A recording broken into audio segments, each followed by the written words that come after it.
You seem to still be up there somewhere. Maybe I am. There are flying saucers. Supposing they're Martians or something in there.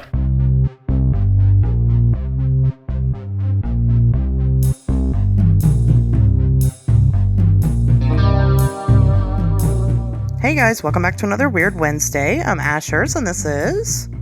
Tobias. Tobias, how was your weekend? My weekend was fucking great.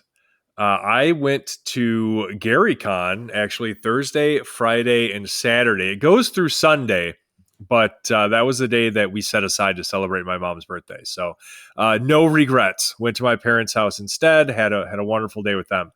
But GaryCon was just fantastic. Anybody who is not aware, GaryCon is a tabletop gaming convention held in Lake Geneva, Wisconsin every year. And if you don't know, Lake Geneva is considered by many to be the birthplace of Dungeons and Dragons because it is the hometown of, or at least where he lived for much of his life, of Gary Gygax, who, along with Dave Arneson, is widely credited with inventing the game. Now, the reason I say most people, and I'm not going to get too deep into this because it gets into a real nerd argument real fast, but the reason I say most people consider Lake Geneva to be the birthplace is because Dave Arneson did not live there. He lived up in, I believe, Minneapolis. And so there was some contention between those two characters, as there often is, after a creative endeavor makes it big, becomes popular.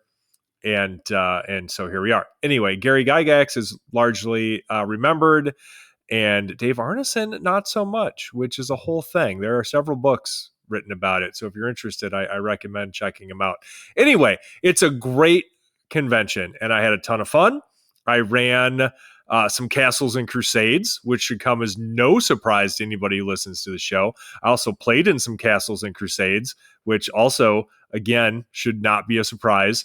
That was super fun. So Troll Lord Games was awesome. They were very welcoming. They gave me free swag, and I loved that. And I had just a great time meeting people, running games, playing games. I played in, like, everybody involved in all of my Castles and Crusades games were just fantastic. Couldn't ask for better players. Couldn't ask for better game masters for the games that I played in. Let's see, I played some Hyperborea, which is, again, a fun game. I don't have to get super deep into it because it would take a while to explain, I guess, what all of this stuff is, but I'll still mention it because some of the people out there I know are nerds. I know that they're like me and they'll know what I'm talking about. And so this is for them. Yeah. This is for all this is for all the real ones who know what I'm talking about. So yeah, I played some Hyperborea and that was super cool. Oh gosh, what else did I do? I played, there's a Walking Dead game from Free League, which was pretty fun. So I played that. I was not eaten by walkers. So that was a plus. I was pretty happy to not get eaten. And I played a little Call of Cthulhu, which is a pretty fun game as well. It's actually Call of Cthulhu. Now, is it Call of Cthulhu or Chaosium's 50th anniversary? I think it might be Chaosium's 50th anniversary, but they make Call of Cthulhu. So they had a whole thing, and that was pretty cool. But yeah, no, that's what I did. I was so busy this month, really this year so far, getting the Mothman book done. It really, again, literally is in like its final stage where I basically don't have to do anything at this point, except for like just, cross some T's and dot some I's. And so this was like kind of my, I don't know. This was like my reward almost, going to GaryCon for how busy I've been just over the past 14 months, and it was great. And I rewarded myself for being so busy by making myself super busy at a convention because I was there for like 12 to 14 hours a day the entire time. It doesn't feel that long, but each game session is like 4 hours long. So, you pack 3 of those into a day. Next thing you know, you've been up for like 18 hours. So, but yeah, it was great. It was a great time. I think everybody should try tabletop role-playing games if they have not. And if you want to talk about them, or you have questions, or you want an introduction to the hobby, that is something I love to talk about on social media. So feel free to hit me up, because role-playing games are for the people. So I'm here for it, and I'm here for you if you ever want to try it. So what he's that was saying my is weekend. stop sending that shit to me. Like, I know that you guys think Tobias is mean. He's not. You can talk to him. I'm only mean to fucking jerks, basically. So if you're not a jerk, you got nothing to worry about. You're only mean to right-wing fascists. Have I ever even said that phrase before? I don't. I don't remember. It doesn't matter. I don't know, but it is what it is. Don't be Sure. a fascist. I don't know. No, really. It is the easiest way. Yeah. You can you can send all your nerd inquiries to Tobias Whalen. He will help you out. It's I don't true. know what the fuck You know, you're sending me. I have no idea. No, well, I've been meaning, like, over the past couple of years, really, I've been getting more into that hobby in terms of like volunteering my time and just being represented, like in that space, like just sort of putting myself out there, running games and organizing, helping to organize like clubs and stuff like that. And so it's a real passion, like I am as passionate about that as I am about this, if that helps put it into context for anybody. So yeah, these are my two great passions, really, is weird shit and tabletop role playing games. Like I will talk about either one for a long time. And the nice thing about role playing games is I haven't been involved in it long enough to be burned out. So I can talk about it even longer. My patience is much higher for that than it is for paranormal stuff sometimes. So there you go. Yeah, you definitely have party girl voice today, Yeah, I've been talking a lot. Yeah. You know how it goes. Well, that's great. I'm glad you had a great time. I didn't do anything nearly as exciting. I've been doing house projects, nothing major. So I can't keep real plants. I've tried. I can't. It's not possible. They all die. And I don't know how to fix that. So I've just accepted that about me. But man, I love the plant aesthetic. So I've got these two fake plants, kind of. Um, what I mean by kind of is I bought these two fake plants years and years and years ago. And I love what they're in, but didn't love the plants. So I'm like, well, I'm going to replace those. And I keep saying I'm going to replace them. And being somebody that, definitely has the goth aesthetic in mind, I was waiting for Halloween time to replace them. And this season came around and I really didn't find fake Halloween-ish plants that I liked. So finally I decided to order them is what I'm getting at. And I did, and I ordered them, and I was so excited to do this little, silly project where I got to make little fake spooky bouquets. And well, they only sent me half my damn flowers, so I didn't get to finish that. What? I know, right? So This is an outrage. My eyeball roses and my carnivorous plants will have to wait another week until I can get to them again. But yeah, that's basically it. Adult shit, right? I've been adulting. I've been doing some adulting in my life. No, I wanted to go. I love that in 2025, decorating your house with adult shit. Fake, with fake spooky plants. We get to we get to label that as adult shit. It used to be, it'd be like having the neighbors over for bridge, and then turning in your neighbors as fucking communists or something. Like that's what you had to do. Like that's what would qualify. But now it can just be any fucking crazy thing you want. Like I'm still an adult. I'm going to go read some comic books later. Does that mean I'm not a grown up? I can fucking vote and own firearms. So you tell me, No, I'll do what I want. True. It's all adult Adult shit now because I'm an adult. Everything I do is adult shit. That's a good point. That's a good point. So you're right. Anything I did this weekend was adult shit. No, it was okay. It was very calm. I wanted to go moral mushroom hunting. I can't wait. It's almost in season, right? We're like right there at the Morels, cusp. yeah, they're good. Um, and it's not. This weekend was not good. It was bad weather. It rained all weekend. It really it rained on my parade, so I didn't get to do that. So I just stayed home. That's what I Fair. did. Yeah, Super we can exciting. find morels up by where my in-laws live sometimes, which is nice. They have a little bit of like just a little patch of woods around their house that they own. So we found morels there before. I'm not going to tell anybody where it is. It's our secret spot, Oh yeah, but you can't tell they no are one. good. No, You can't tell no one. Yeah, what you know, Yeah, I used to be. I mean, it's something that I've done ever since I was a kid, and it's easy because all you have to do is go outside, and that's great for me. I'm very low maintenance myself, so I enjoy a nice low maintenance activity like nice. going outside.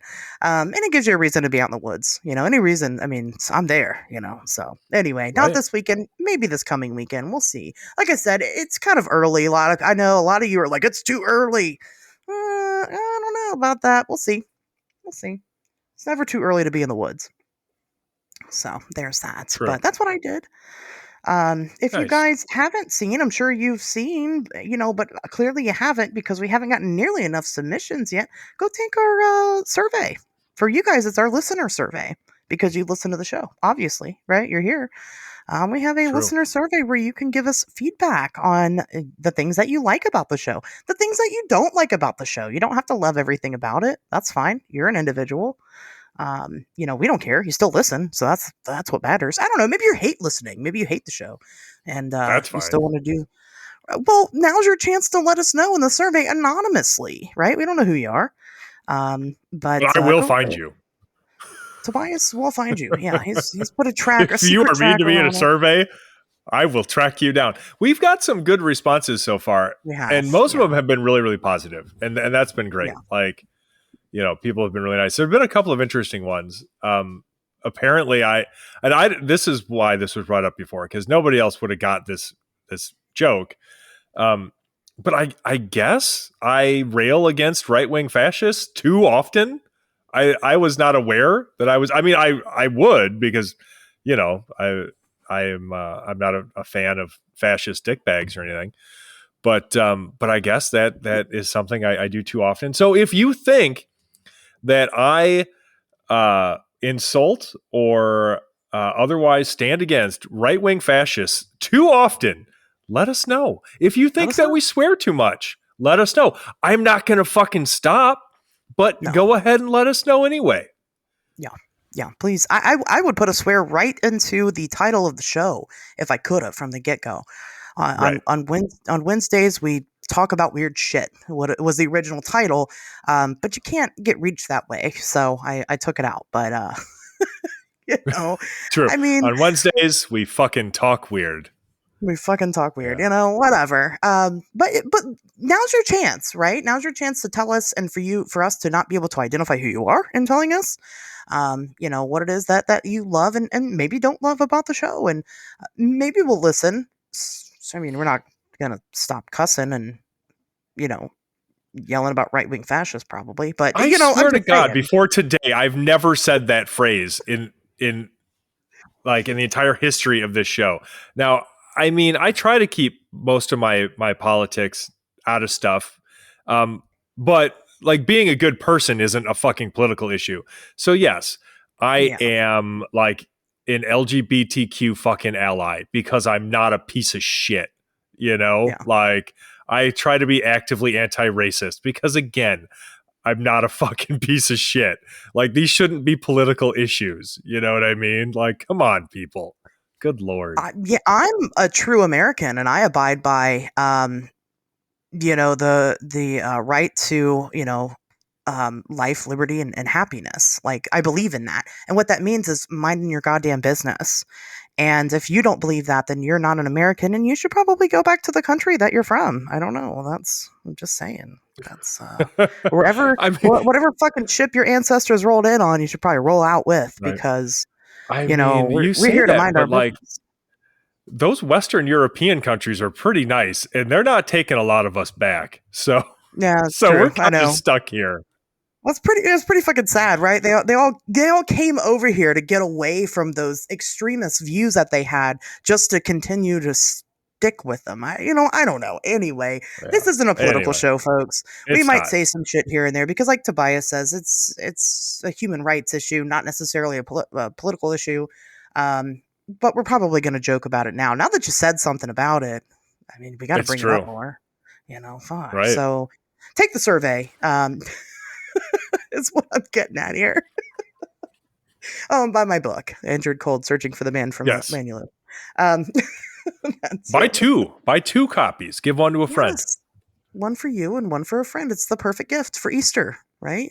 I mean, come on, Jesus would That's have right. loved it, you know. Um, Maybe. Jesus would have enjoyed it. God, I don't know. Jesus Yeah, is I mean, supportive. I don't know. I mean, Jesus was a good dude. It's God that's the problem. Um,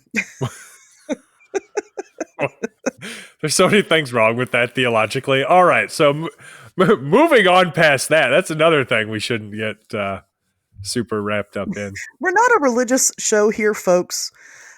We just don't believe in being fucking stupid. I'm not saying that people that believe in religion are fucking stupid. I'm saying, okay, I'm just gonna stop. How about No. that? Um, Just be a let's good move person. on. Just everybody be a good person. All Why right, do we have moving to on. defend that so hard? I mean, I geez. have no idea. I don't when yeah, I don't know. Let's get in some news. Yeah, let's just go right to the news. Here we go. Weird news. Weird news. So, on March 14th, somebody, you might know him, this guy, Howie Mandel. Have you heard of him before? Yeah, he was a big deal when I was a kid. He was a major comedian. Celebrity comedian, and a million other titles that Howie now has under his belt. Howie Mandel posted a video on TikTok, a very interesting video on TikTok, and I usually don't grab my news from TikTok, but admittedly, I have been trying to use it a little bit more. And I'm a little surprised that I actually came across this completely organically, just browsing different UFO stuff. And so Howie Mandel had posted a video where he was in the cockpit of an airplane at 45,000 feet up in the air with another pilot flying over Texas when they encountered some unusual lights in the sky. So in the video, what you can see basically are, there's light in the sky, and he really does a good job talking it out. So the event was taking place before he hit the record button, just from context clues. And, he mentions you see this light and it'll kind of move, it'll turn, which means it's going the other direction, and then it disappears. And then as that light disappears, another one pops up and starts to pretty much do the same maneuver. I mean, it seemed to be kind of in a pattern of what the previous light had done. And, and he's talking to the pilot, and he's like, and the pilot's like, I don't know, man, and he doesn't really say much about it. And of course, people are attributing this to some type of UFO activity. Well, Howie Mandel himself is attributing it to UFO activity. As a matter of fact, this is not the first time that Howie Mandel has seen a UFO. He claims that him and his wife had just seen one back in 2023 in Ontario. So, of course, people have a million explanations. Well, actually, you know what? People don't have a million explanations. The most popular one that I had seen people kind of throwing out there, and that might be plausible, is that these are potentially reflections off of satellites in the area. And that's kind of why there's a weird repetition to it, right? It's not a craft. It's got to be some type of reflection coming off of something or the other. But really, that's it. There's no evidence that that's what it is. But not a lot of things are 45,000 feet up in the air. And if you look, it appears whatever these objects are, I'll say one object, because let's just assume we only see one at a time. Let's assume there's one. Whatever the object is higher than what they are. So it's higher than 45,000 feet. Yeah. Tobias, you watched the video. What do you think? I mean, it's like a lot of pilot UFO videos that I've seen where it's a light, and I'm sure that it looks spectacular if you're sitting in that cockpit, but the video doesn't really do it justice. So it looks like a light, and it looks like it could be pretty much fucking anything, honestly. And so it's difficult to say what it might have been. As far as I mean, possible explanations go, a reflection off a satellite, yeah, I guess maybe. What people don't realize a lot of the time is that satellites are reflective, and they can be pretty bright, but yeah, I guess the only way that we could know for sure is if somebody actually was able to confirm based on their Right. location that there was a satellite, where they were flying. I mean, the popular explanation for lights that appear and disappear and seem to hover and such is usually flares, but that's way too high up for flares, unless it's some kind of crazy. I don't know. I mean, that's just way too high up for flares. Um, so at that point, you would have to consider maybe a reflection off of like a high altitude balloon or something.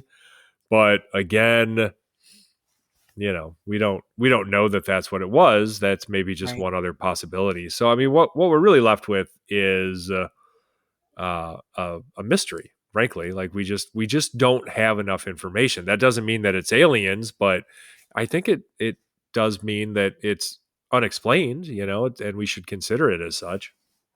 Would you say then that it is in fact an unidentified flying object? I would say that. I would.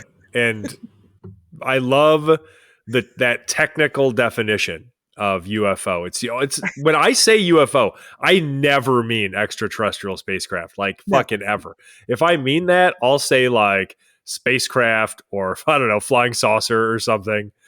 But yeah, UFO is unidentified flying object. That is all it should ever be. People tried to correct that, which I think like with the much dumber sounding UAP, I mean, it may even be more correct to say unidentified aerial phenomena. But at the same time, it doesn't roll off the tongue as well as UFO. So anyway, but that now UAP has taken on the exact same connotation. So you hear UAP and people think fucking extraterrestrial spacecraft. Yeah. So, like Yeah. that doesn't, just renaming it doesn't fix the issue. You just have to strictly enforce the definition. No, I absolutely agree with you there. One thing that I noted in the video, and there's a reason why I bring this particular one up. We could do this every week. We can make a whole show about just the UFO videos of the week. There's whole YouTube Oh, yeah. channels for that kind of thing, and Oh, whole there's tons. TikToks and Yeah. I mean, but there's a reason why I bring it up, and I'll get there. But one thing that I noted about the video itself, and I'll post it in the description right underneath the survey. After you guys take the survey, go watch the video. Um, is that obviously he's videoing this through a like a window or whatever. Um, be careful, be sure about what you're looking at because there are obvious times where it's a reflection coming off of something in the cockpit and not Oh, actually yeah. happening in the sky.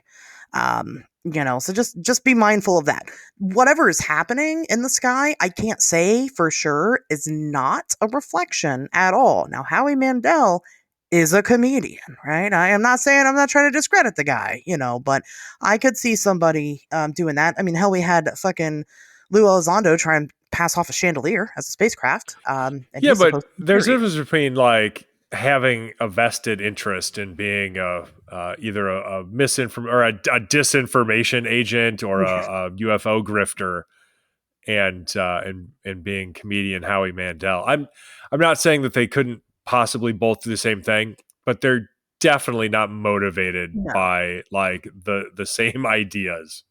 No. I'm saying I'm not willing to say that this wasn't fabricated by Howie Mandel, but I don't think it was. It seems pretty genuine. The reaction seems pretty genuine. He doesn't even mention the other, like the reflective lights coming off of, whatever is in there. So I don't think that this is part of those reflections. I think Yeah. whatever it is genuinely happening in the sky. But I don't know Howie Mandel, right? I mean, I know of him, but we've never met. I can't say for sure. I wasn't there. But I wanted to bring it up because of course, celebrity UFO experiences. I mean, we've definitely seen a kind of a more growing trend. We could talk about that every week. It's just most of the time it's celebrities that I don't like and don't want to endorse. I'll be honest with you. Um, Oh, I don't give a fuck about celebrities. Yeah. Right. I mean, but there's a new story about a new person coming forward, having these experiences with UFOs and some of them are like especially strange, I mean, look at Dan Aykroyd. Of course, he's a little more into it than other people, but he's got his Men in Black and whatever else he talks about. Has dick sucked that one time by a ghost. I saw that. That was in a documentary, Ghostbusters. Yeah. Have you seen it? Yeah. It's really Yeah. good. They should teach it in school. Right, totally real. So, I mean, it gets out there. But, just kind of talking about this, I mean, do you think that we should be endorsing these celebrity sightings or these celebrity experiences? Do you think it matters at all if these people talk about their UFO experiences? Does it benefit us? Oh boy, that's a good question. Now, off the top of my head, I would say being a celebrity does not make a sighting more credible. That is certainly true. There's nothing about most of these celebrities that would make them better able to discern between some kind of prosaic object that they're misidentifying and a legitimate UFO. So they shouldn't be taken more seriously. However, I think that anybody with a platform that size who is taking the subject seriously could only help, really. I think that could be overall benefit, to ufology as a whole. I mean, there's so much bullshit going on, and there's always been so much bullshit going on with UFOs. And anytime you can get literally anybody at all to have like a serious grounded take, it's a good thing, and we definitely need more of it. And in watching the video, yeah, nobody was talking about aliens or anything like that. It was just like, oh, what's that weird light? I don't know. Oh, it's weird. Look at what it's doing. Oh, that's crazy. Okay. A lot of people are going to see it, and seeing more of these kinds of phenomena presented from the like experiencer side of it, just being presented as experiential, right? Like from that perspective, rather than spun by somebody with an agenda, I think is good. I think that it helps reset the perception of them, and I think that it also encourages people to not just take it seriously, but maybe report their own sighting. Then because it doesn't all have to be space aliens and government conspiracies and a bunch of made up shit. It can just be a weird thing that happens, and we don't know what it is. And so when you have somebody with a huge platform presenting their experience like that, then maybe it'll encourage other people to not just look at it that way, but also to to feel empowered to report their experiences, because in doing so, they no longer have to be concerned that it's going to drag them into this world of fucking horse shit. Yeah, and one thing that I say all the time, and it's so true, is that this show, it's a comedy show, and the reason for that is because, listen, I love you weirdos. I do. Especially if you listen to the show, I love you. I'm in love with you. We're gonna get married and have a family, okay? But the whole point of it being funny is to also be entertaining, to get people who aren't into these topics into these topics. We need that. It's great that you're already into it. It's awesome that you grew up watching all the shows and reading all the books. And I mean, I think that's really cool and really neat. And it sounds like you had a really interesting childhood. But we desperately need people who hadn't been open minded to the possibilities of this stuff before to really get into it. We need the stigma to go away. And while it'll probably never go away completely, let's be real, unless proof, definitive proof of something strange is found, um, having celebrities endorse this type of stuff is a big deal. Now, you're going to have people that look at Howie Mandel and go, wow, Howie, I'm so disappointed in you, man. I really thought you were great. And now I hate your guts because you shared this video. That's going to happen. It's just the way it is. That's such a weird reaction. You know what? It is, but it's real. It happens. People have that reaction and, because they have hardcore beliefs and that's whatever. And that's just how people are always going to be skeptical. And that's the way it is. But we definitely need more people to get open-minded about these topics. This topic here in particular isn't typically what we cover. I mean, talking about medical stuff, like these are proven scientific cases. Like there's nothing to solve. There's no real mystery. It's just weird. But there's going to be people that come for this topic and then they stay because they like the entertainment factor of it and they like us. So then guess what? They're going to learn. You're going to learn today. If this is your first episode, you're going to learn. And you better like us because I am very fragile. Yeah, Tobias will cry the rest of the week until next week. I might. I've already started. You can't see it. So I'm just saying, I agree. I think that it does have its place. It is important. I think that we do need celebrity endorsement. I think just because people like to mimic celebrities also. And if a celebrity is talking about their experience, well, that means you can too, right? You're brave enough to. And we need that. We need more people talking about this stuff. So the more the merrier is what I say. So that's how I feel about that. Yes. So, good. I have one more news Okay. that I probably should have mentioned, I guess, at the top of the show, but I didn't, and that's okay. The podcast is 5 years old. Isn't that crazy? I have been doing the show for 5 years. My podcast is a kindergartner. That's nuts. I sent it off to school today for the first time ever. No, I mean, I definitely want to mention that. And not just that, oddly enough, Tobias, you have now been officially co-hosting the show for a year, a little over a year, a couple days. But those things kind of coincide together. And we had a weird synchronicity happen. I'll share with the audience. I was going through my Facebook memories, and on the first anniversary of the show, the first 1 year anniversary of the show, guess who was on the show that week? It was what's his name? Tobias Whalen was on the show this week. What? That week. Noted author, TV's Tobias Whalen? Amazing. My podcast friend, Tobias Whalen. Your podcast friend, Tobias Whalen? No shit. Yep. Yeah, no, I thought that was really weird. We've got the 5 year anniversary of this show coinciding with the fact that I was the guest on the show's first anniversary. And this is my first anniversary of co-hosting the show full time. Yeah. Just bizarre. Yeah, it's funny how that all works out. So, I don't know. I had to mention that, life is mysterious and strange. But no, honestly, thank you guys for sure. Definitely you guys listening to the show. You listen to the show and that makes me want to do it. I probably wouldn't if none of you listened to it. I mean, who would for 5 years? Somebody crazy. And that's not me, right? I only talk about crazy things. I'm not actually crazy. But no, really, I extend my greatest gratitude to you. I extend my greatest gratitude to Tobias for stepping up and taking the spot of co-host because you guys don't want to hear me sit here and talk to myself. Let's be real. That'd be really embarrassing.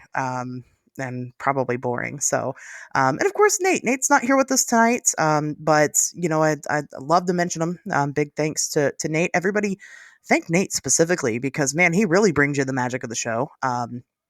He does the hard part, the editing. He actually has to sit and listen to us every single week. Poor guy. I feel bad for him, but he does it right. So he's the hero here. He's a trooper. Yeah. He is. He is the trooper. So I just wanted to say that. Just wanted to mention it. Yeah, no, I think that's great, and I'm happy to be here. I'm thankful to be here. I'm glad that we met. How God, 5 years ago, basically, Yeah. just about became friends, and this opportunity presented itself. It's great to be able to work on a project like this with one of your friends, and as much as I joke about it, the audience has never been anything other than awesome to me. So I love being able to talk to you guys every week too. So yeah, let's keep it going for 5 more, I guess. Well, your contract says 50, so God damn. yeah. I'm gonna be sorry. like, so I'll just be. I'm not gonna tell people my age. I'll be old as hell, I guess, by the time we're done. I may have been dead for quite some time by the time we end the show then, which is fine. If you, I assume we'll have a way to speak to the dead by then, and I'll just record Yeah. it from the afterlife. It'll be fine. Well, every week we'll be like, here's the news this week. We're still alive. How was If your I weekend? die, Oh, I had high blood pressure, but it's good now.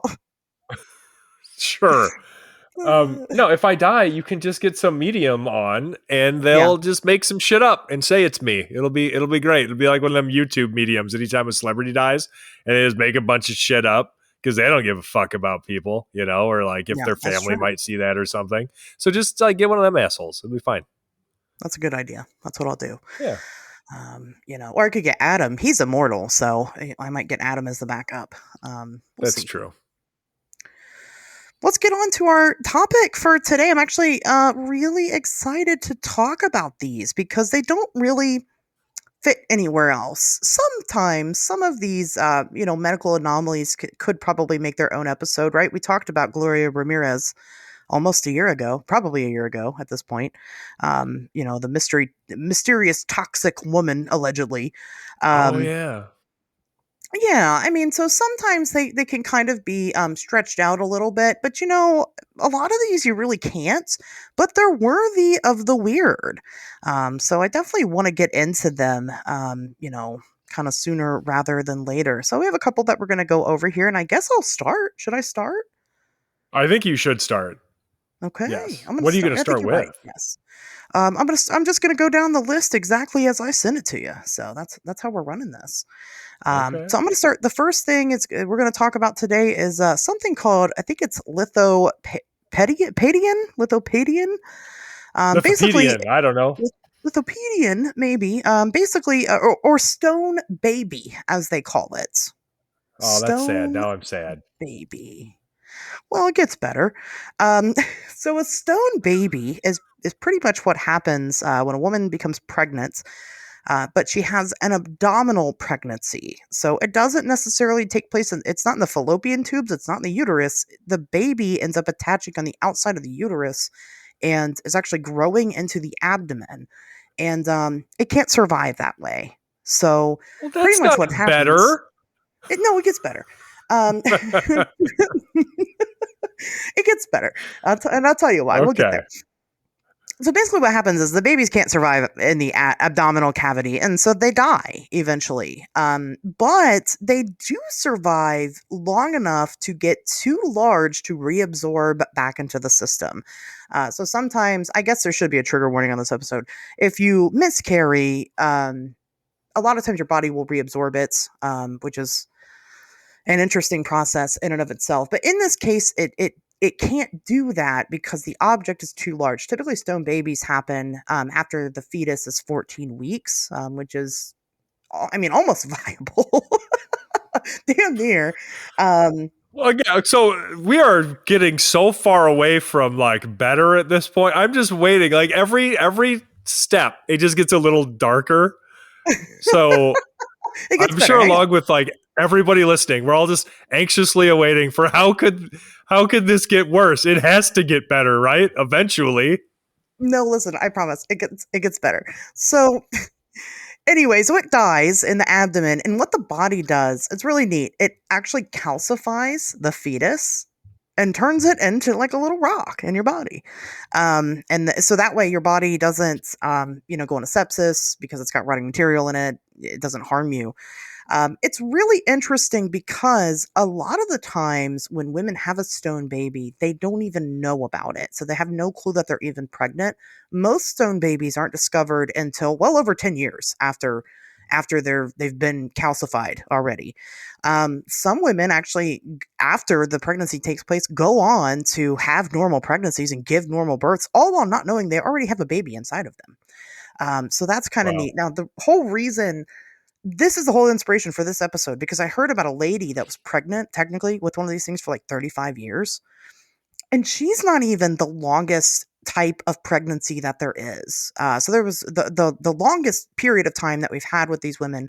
There was a Chinese woman who in 1948 knew that her fetus had died, couldn't afford to get it removed surgically, and it just stayed there until 2013. Y'all, she had this baby in her body for 65 years. 65 years with her stone baby. This is why we need video, because people need to witness the look of horror on my face as I'm hearing this. That poor woman. Like, that's just fucking awful. And by the way, don't look up images of stone babies. So I'm looking at them right now, and they are, it's tremendously sad, but they're also pure nightmare fuel. Like, my God. So, well, damn it, Tobias, that's where I thought it got better. If you look it up, if you look it up, go to the Wikipedia page. Not the first picture, but the second picture. It looks like a little ghost. It's so adorable. Like, do they get to keep their stone baby? Doesn't it look like a little ghost? It does. The doctors wouldn't even let me keep my wisdom teeth. I don't think they're going to let you keep a stone baby. But I'm looking at it too. I mean, I don't know. It's a human fetus, so I'm not going to say that it's not adorable, because I don't want to be a bad person. But I mean, I don't know if you saw that thing crawling towards you in a haunted house. I'm not sticking around. I don't know. Maybe you are, but no, I'm getting the hell out of there. That's all. I'm just saying, like, that would be the sickest fucking piece of art that you could have in your house. People would come over and they'd be like, well, that's a really interesting art piece. What's that called? And you're like, stone baby, And I made it myself. I made it myself. Took 65 years. Oh, God. To make it myself. It can be horrifying. Of course, any picture of any type of unsurviving fetus, it is triggering. So look at your own risk. Right. But I'm just saying, at minimum, like the vanilla version is the Wikipedia page. That's like as easy as it gets. But that second one, we could be friends. Like, I connected to that one in a way. I don't know. Sure. I mostly feel bad for that poor woman who knew that she had a pregnancy that obviously didn't come to term, and then she just couldn't afford the medical care, to get that shit removed. Could you imagine having to live with that? How traumatic would that be, knowing that you've got a deceased fetus in your body? You wanted a baby, but you got this instead, and then you just got to carry it around for several decades. God damn, do better, world, for fuck's sake, just do better. That is pretty, that is very tragic. Well, and just it's tragic all around, but a lot of these women, they don't, like I said, that it's really normal for these things to be in your body over a decade. So a lot of them, most of them don't even find out that they have one of these until after menopause. In most cases, it's over the age of 55. And usually the only reason why they find them is because they have to go through some type of CT scan or something, or an x-ray, right? They broke their fucking hip and now they're getting an x-ray and they're like, well, by the way, did you know? So what's that like? You go 20, 30 years and you go and you roll over in your stomach in bed. Don't you feel like a pain? Because it's hard. It's calcified. I mean, do your body checks, people. Make sure there's no lumps and bumps anywhere, please. Could be a baby. Sure. You could have a stone baby.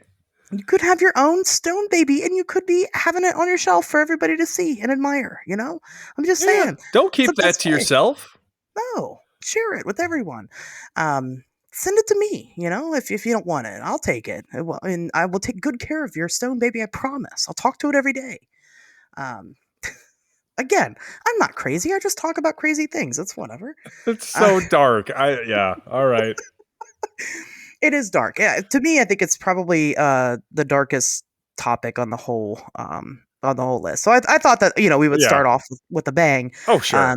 And then get even more ridiculous. But again, that was the whole reason why I wanted to talk about like these topics. It was that I can't stretch that into a whole episode. But you guys should know about this. Like that is Oh, yeah. like that's fucking brutal. That's really metal. So Yes. Stone babies are super metal. Stone Babies. That's a great metal band, right? Nobody's done that yet. I Stone guess. Baby, damn it. That is a good Right. that is a good metal band name. All right. Right. Well, you heard it here first. Copyright of Ashley Hilt and Tobias Wayland at On Wednesdays We Talk Weird. Stone Baby, metal band name. If you steal it, we will sue you. Yeah. And we need a bass player and a drummer. So hit us up. We'll figure out the rest. Sure. All right, Tobias, take it away. All right. What do you got for us? All right. Well, okay. Since we're on the subject of calcification, how about fibrodysplasia ossificans progressiva? Oh, All okay. right. Are you familiar with this? This is fucking terrifying, by the way. It is when your muscle and connective tissue, such as tendons and ligaments, are gradually replaced by bone. Yeah. Yes, I've heard of this. Yeah. Yeah, it is truly terrifying. So it's a genetic disorder. So I mean you have to be born with it. But essentially what happens is again, your muscle tissue and your tendons and ligaments, they become calcified. It's a gradual thing that happens, throughout development. It's usually recognized in childhood, and then I think it can develop at different rates. But one of the things that can accelerate it is like physical harm. Like if you get hit really hard or something, that area then is likelier to calcify faster in Wow. response to that. So like if you know somebody has this, like do not give them a Charlie horse. That is a dick move. You basically just cost them a leg or whatever. So just don't. Okay. So is that like what happens where like like boxers when they train, like one of the like they'll get punched in the stomach repeatedly to like toughen up their stomach? Is like that the No. logic? Okay. All right. No. This is like a whole different thing. I mean, literally, this is a genetic disorder. This is not supposed to happen. This is picture this, your muscles turning into bone. That shit ain't right. That's not supposed to fucking happen. Like you can imagine like how horrible that fate would be too, honestly, right? Because at a certain point, you're just becoming locked in your own body. And then eventually, like you can't breathe right because like your ribs have fused together to just become like a solid mass. And like you start to like asphyxiate because obviously then like your lungs can't expand. It's truly terrible, but it's weird as hell. And it's not, I don't know. I can't say it's worse than Stone Babies. So I feel like if you're going to lead with Stone Baby, like I'm going to come right out with like, Stone grown up. Yeah, basically. Yes. Yeah. You got Stone Baby. I got Stone grown up and here we are. But yeah, I mean, it's just terrifying like that can happen to somebody. And obviously people need to understand at no point am I making fun of anybody with this horrible disorder. Not. It's just, it is a medical oddity that is noteworthy. Like, yeah, here, let me read this part. I found something on a government website basically that talks about You can't it a trust little. that. That's not real. Oh, right. Okay. So That was so dismissive. All right. Anyway, so basically, what can happen is any trauma to the muscles of an individual with fibrodysplasia ossificans progressiva, such as a fall or invasive medical procedure, may trigger episodes of muscle swelling and inflammation, followed by more rapid ossification in the injured area. Literally, what that means is, you so much as like fall down and the injured area then is going to more rapidly turn into bone. So I have to wonder, like, do people with this disorder, are you literally just doing your absolute best to never be injured? Like, do you have to live in a bubble? Yeah. I mean, seriously, like, just have to do whatever you can to prevent any sort of injury forever. Oh, horrifying. Can you imagine, like, you're just at home one day and you stub your fucking toe like we all do sometimes, and now all of a sudden it's bone. It's not instantaneous, Horrible. but you know what I mean? Like, Right. and then you fucking No. stub that repeatedly, for the rest of your life, because it happens. I mean, Yeah, of course. God. It's like biting the inside of your mouth and you just bite the same spot over and over again. Right, over and over again. You're like, fuck, every time. I mean, Jesus. Oh no, that's terrible. I think that's what, if the stone babies survive, that's what they grow into. Maybe. The median lifespan estimated for people with this disorder is around 56 years, which I have to say I was surprised by, because given the seriousness of this and what it fucking does, I assume that number would be way lower. Yeah. But Well, 56. Depending on who you are. I thought so I read that there was a guy who had practically grown a second skeleton because he had such a severe case. And let me tell you, if you think that like standing up and stretching sucks, like you have no idea. You know what I mean? Yeah, right. Ugh, that's awful. I can't imagine. Ugh. It is. But so that's what I wanted to follow up stone babies with. The horrible stone adult syndrome. You're welcome. Oh, it's a good one. No, these are very, very strange. Okay. So the next one's kind of a little bit longer. I've got a little bit more information about it, and it might be my favorites on the list. I don't know. We'll see. So I'm going to save the scariest one for me until the last one. The scariest one? Okay. My personal scariest one, like the one that I am most afraid of, I'm going to save for last. Okay. All right. Well, let's hear your favorite. Cotard's syndrome or Cotard's delusion. So this is a really strange phenomena, and it's not currently recognized by the what's the thing? The mental health thing. Oh my God.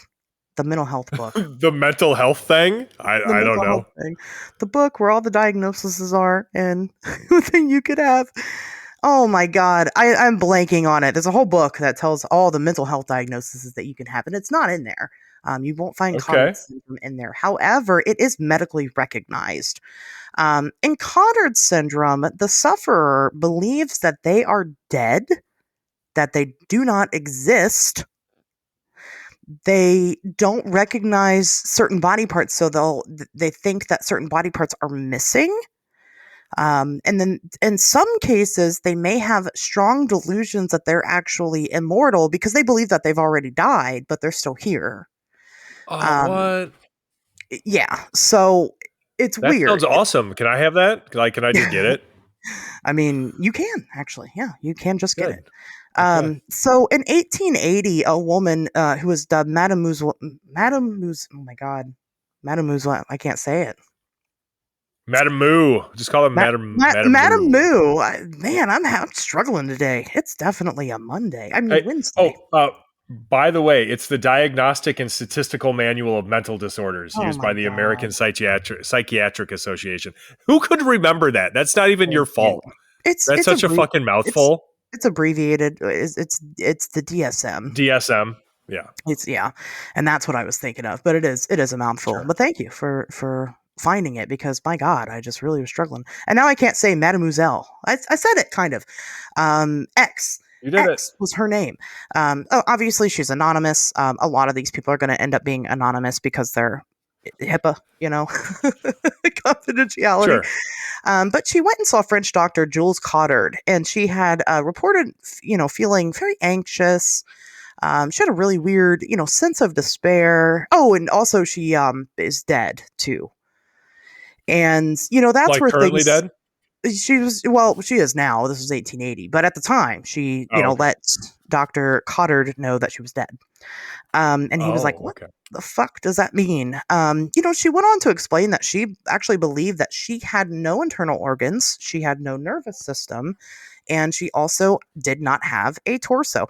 Well, she had these things, but they were, it's not like she looks in a mirror and she can't see them. It's that they are rotting. And, she thought that, all of her internal organs had died and that, the middle of her body had died. And because she thought that she had no internal organs, her stomach, she said, well, my stomach, it doesn't need food. So she stopped eating and she actually ended up dying of starvation because of this. But nobody had ever heard of anything like this before. So obviously, Dr. Cottard was kind of really, he wasn't able to treat her before she had died, obviously. But he really kind of got into the shit and was like, what does this mean exactly? Cottard syndrome is not often diagnosed. It's super rare. I think there's only been it's like a crazy low number, like 200 cases of Cottard syndrome in the world. That's Because higher than I would have guessed. Well, normally they're misdiagnosed as like schizophrenic or, nowadays some type of, like a personality disorder that comes with delusions, things like that. Because it is very disillusioned thinking. But there are other examples that I have here, and I kind of wanted to cover. In 1996, there was a Scottish man who was in a motorcycle accident, and after that motorcycle accident, he didn't believe that he had recovered. He thought that he had died during that accident, and his mom, for some reason, relocated him to South Africa. Anyway, they all moved to South Africa, and because of like how hot it was and stuff, like he thought he was in hell. Like he thought he had died and gone to hell because he was in South Africa. That's kind of, that's out there. Now, near-death experiences, they're traumatic events. And a lot of the time when somebody experiences stuff like this, it's because they've had really traumatic near-death experiences. So they don't really believe, they go through a process, it's called derealization. And it's very strange. Like you can perceive the world around you, but you can't perceive you being in it. I don't know. Does that make sense? Kind of. So it's like a dissociative state where you're just. It is. Okay. Yeah, where you just where you don't really exist, and so it's usually people again that have really extreme circumstances. They almost die. They have really bad, not just PTSD, but something called CPTSD, which is complex post-traumatic stress disorder, which is bred from childhood. So, somebody famous, actually, people believe had Cottard syndrome but went undiagnosed. The lead vocalist of Mayhem, dead. I'm sure you've heard of this guy. I don't know, I guess, Tobias, if you have or haven't, but, anybody listening, I don't know if you guys are familiar with the Norwegian black metal scene, but shit got real crazy for a while. So Dead was the lead vocalist of Mayhem. Obviously, Dead is not his birth name. He does have a name. It's just I can't pronounce it because it's Norwegian. What? I have an uncle Dead. Oh, yeah, your Uncle Dead. Do you really? You don't No. really? Oh, nobody okay. does. I was like, oh, no, really? no, I'm sad because I did have an uncle pass away several years ago, and now... So you do have an Uncle Dead. I do. God damn it, me. Why would I do that to myself? All right, anyway, continue. Some people have an Uncle Dead and some don't. So Dead from Mayhem, he was known for really being very obsessed with death, obviously. The guy had a lot of issues. What? The guy named Dead? Yeah, the guy named Dead was obsessed. Isn't that crazy? I assumed he would be like, I don't know, super into like My Little Pony or something. No, he loved death. That was okay. But he was constantly doing things like he would self-harm a lot. Like during their shows and stuff, like on stage, he would self-harm. And, he would do it as like party tricks. I mean, it was just really normal for him to do. And he would constantly talk about, taking his own life or whatever. And he did. He eventually took his own life in a very interesting. We'll have to talk about these Norwegian, fucking death metal bands because it's nuts. There's all He kinds of did. crazy shit. Yeah. Right, it gets crazy. But this is one of those stories. If you're into this type of culture, you know this story. So he did eventually take his own life. It was a very drawn out process. He had bought a new knife, intended to go out into the woods to slit his throat and bleed out to death and die, but it was too cold. He did successfully slit his throat and his wrist, but it was too cold, so the blood kept clotting. So he had to go back to the house, and the house he had shared with multiple bandmates from Mayhem, and nobody was there. And he went back to the house, and when that wasn't working, the bleeding out wasn't working, he shot himself in the head and committed suicide. Well, one of the bandmates show up. That bandmate, again, I know people that know this, was Euronymous. Euronymous kind of caught a lot of flack. So he shows up to the house. He actually had to crawl in through the window because the door was locked. I guess Dead locked the door before he, that was responsible of him. And he finds Dead, and he's dead. So Euronymous, instead of calling anybody, goes to the store, leaves and goes to the store, picks up a disposable camera, comes back home, stages the body a little bit, and takes photos of Dead, and then proceeds to then use that photo as one of their album covers. This is real. You can look it up. You can go see it. Yeah, and then goes on to call the ambulance or whatever. He then further later on down the line was selling necklaces allegedly made of the skull fragments of Dead to fans that they could buy. Now, some people say that these weren't legitimate skull fragments, that this was just a thing. All kinds of drama ensued because people state that Euronymous, on multiple occasions, Euronymous and Dead, who lived together, would go toe-to-toe. And Euronymous was kind of doing this on purpose because he loved the persona that Dead was giving off. He thought it was good for the band for him to be super negative and depressed and wanting to die, and it was pretty crazy. And so they all think that Euronymous knew that Dead was going to kill himself if he left the house, and so he left the house on purpose to give him the opportunity because, again, it would be good for album sales. So it's really a fucking crazy dark story. Again, we'll have to just cover the craziness that is that, and everything else, the church burnings and everything else. We'll get there. But anyway, Right. Dead from Mayhem probably had Cotard syndrome. He'd always identified as a corpse, and people that have Cotard syndrome do tend to eventually die from having this mental illness because either because of, like, in Mrs. X's case, she believes she didn't need to feed herself. I mean, that's pretty extreme. You're fucking hungry. If you're so mentally gone that that mental state is overriding your basic instincts, that's pretty serious. But if your mental state is overriding the fact that you're actually alive, that's a problem. And with it being the way it is, again, it's usually misdiagnosed, and so people don't usually end up getting that relief. But it is treatable. You can. There is a treatment plan available, and there have been successful people that don't identify as being dead any longer. They're able to kind of come back to reality. But just like with all mental health is tough. It's years and years and years of searching for the answer. So. There you go. Right. I wonder what the experience is if you had this syndrome and you thought you were dead and then you go through treatment and you get better. Like, what is that fucking like? Do you look back and you're just like, well, I was dead, but I got better. Like, I'm fine now. Or are you like, man, I was off my fucking rocker. Like, holy shit. I don't know why I believed that. It doesn't make sense. I obviously wasn't really dead. Like, what does that look like? I want to, if you or someone has had Cotard's syndrome, you just reach out to us, get a hold of us. You can find us on social media. Anywhere you find on Wednesdays We Talk Weird, you can find me. I'm at Singular Tobias on like everything. Because we want to talk to you. Like Yeah, if you it's were dead super and you got interesting. better, Yeah. what the hell was that like? Yeah. I would imagine it's very similar to people that experience near death experiences. It's just that you don't get.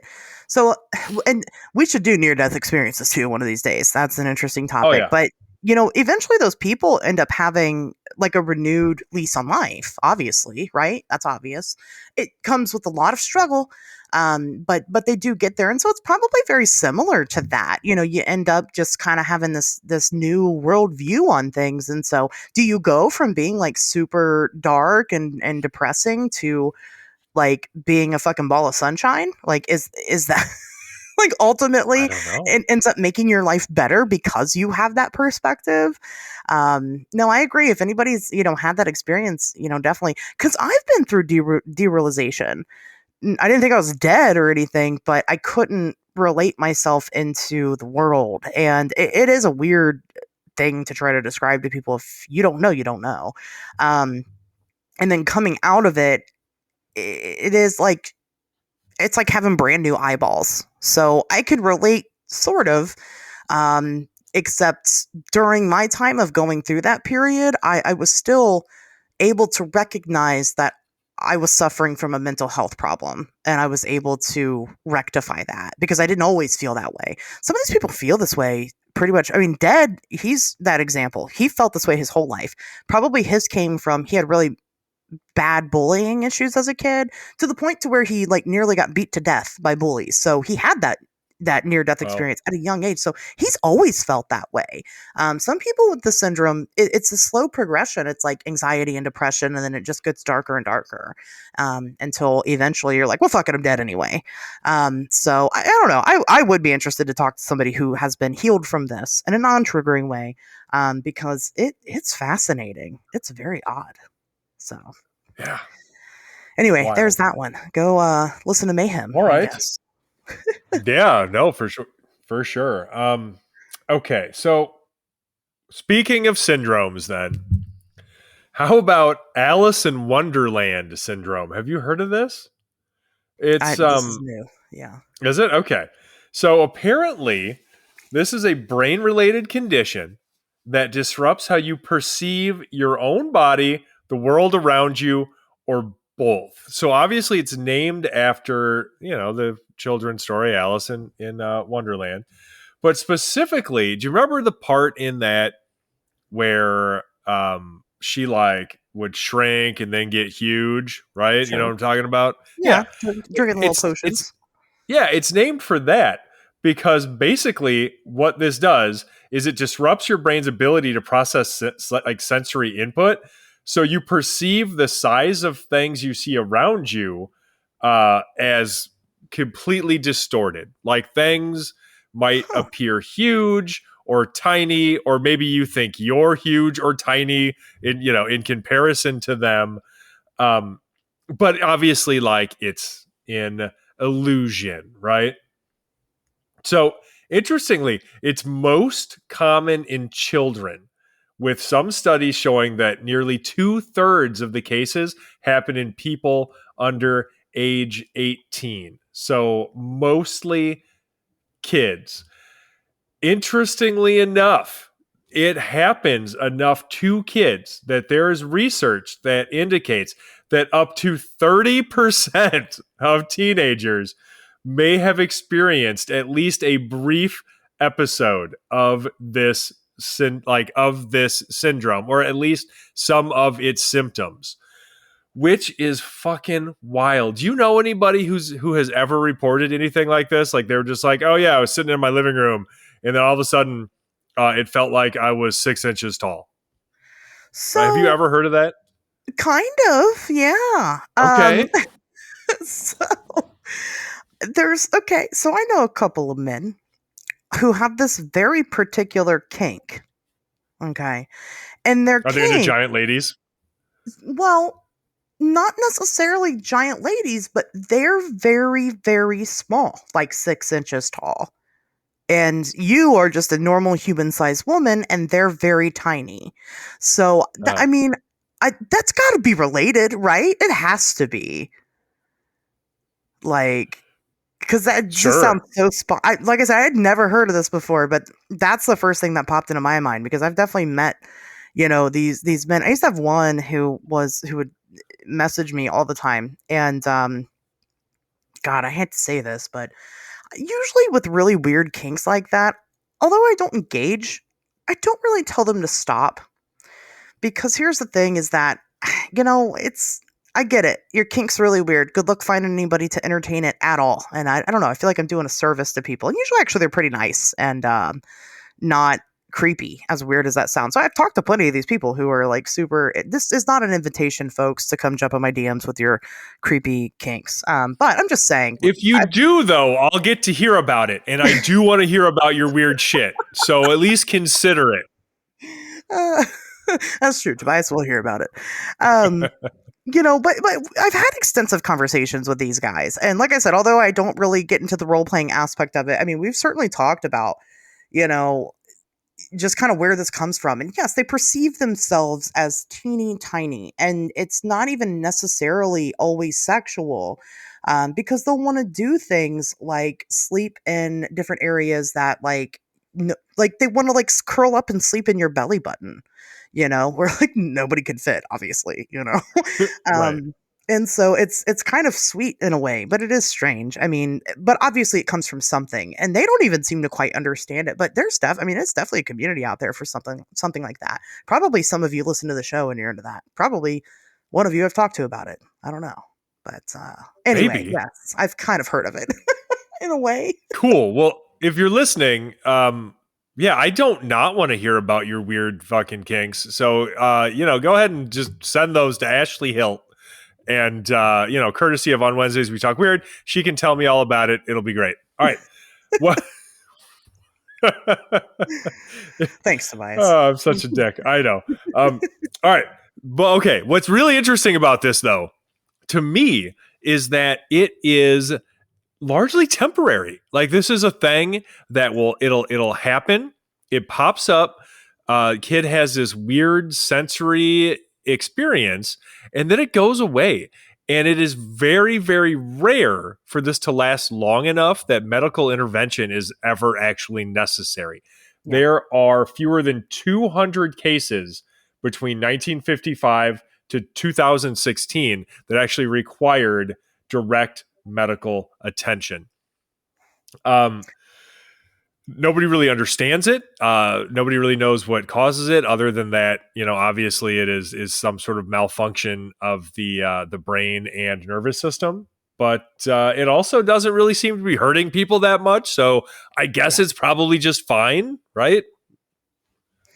Well, right, exactly. Yeah. Like I said, the men that I've talked to that may have this, or some type of intertwinement in there. Again, they're not rude and creepy. I mean, they're decent people. Is this what happens when, like you have your sexual awakening simultaneously with an episode of Alice in Wonderland syndrome? You get into Yeah, like being a tiny dude with giant women.